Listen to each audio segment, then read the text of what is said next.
Shege ba gwari. Kai dan gwari ne ke faruwa ne ba kwanan nan fa kai aure kuma kana tayawa a nan gurin kamar mara gaskiya. Yaushe ne ke gana aure? Shekaran jiya ne kai aure ma amma kuma naga sai yawo kake anan baka da gaskiya. Jiya wannan mata na ta yi. Jiya wannan mata na ta yi. Abuwa ka dan gwari. Wannan mata na wadda na aure ta shekaran jiya. Jiya ta yi. Allah karka mun wasa da wannan ka aure mata ai kwana biyu kuma ta aihu. Za ki ji mana baki labari. To ka bani. Na ji wannan gona na je na dawo. Dan dawo na sai na sallama na ce salamu alaikum. Ko sai na ga an ce wai na yi bako. Kai dan gwari. Ya ce wannan wani irin baki ne na zuwa sai na ga wani jariri ga suna guda. Ka yi bako ko kuma kai ne kake tunanin kai bako? Wai na yi bako ni ne na yi bako.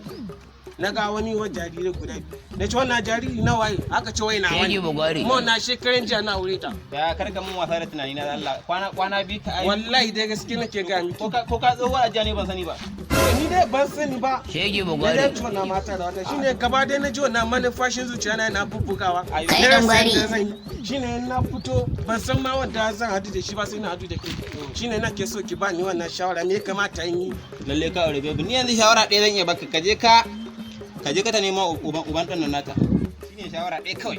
Dan in dai kuma ba kai ne ka je ka ajiya batun kafin ai auren. Kuma wannan haka yake kawai je in ce ya fito da uban shi. Sai ka ce akuya. A wannan nono ta bashi wannan nonon dama. Ta bashi wannan nonon. Uwa ka dan gwari. Wannan ta bashi wannan ta bashi wannan. Ana kai ba sallah kake ba dan gwari na sallah ne? Wallahi za mu ci buro ban ma nan gurin wallahi ni zaki zo ki ci wannan ba mu suna ba. Ana ga burkutu sai abincin ku. To wannan ku ba ka shan kunin zaki. Mu addinin ba hiyar da mai hakoko ba. Kaga zaka yi hen koko ka hakura.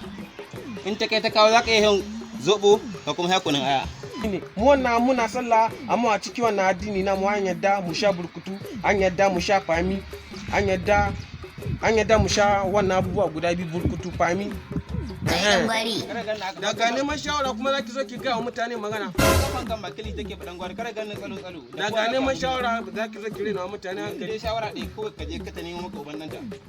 Wannan haka yake dama ba wani guri zan je ba dama ina so in samu wanda zai bani shawara idan aka bani wannan shawara sai in je duk abin da aka ce mishi zan yanzu wannan ta bada nan bangaren ta bada wannan nono ta bada wannan nono wallahi yanzu bari in sauri ka aure gaibu bari in sauri je ayo ni ba bara yin ban san amma da biya ba in na bika za ka yi ka da ni